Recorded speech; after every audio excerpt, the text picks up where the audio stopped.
regular cleaning helps the burrs achieve consistent grinding results, which is so important when grinding for espresso.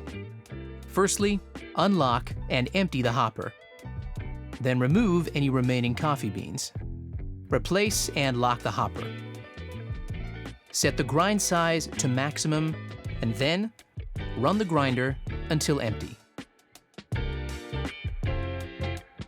Unlock and remove the upper burr by pulling the wire arm up and twisting counterclockwise. Clean the upper and lower burr with the burr brush. Clean the grind outlet with the grind outlet brush.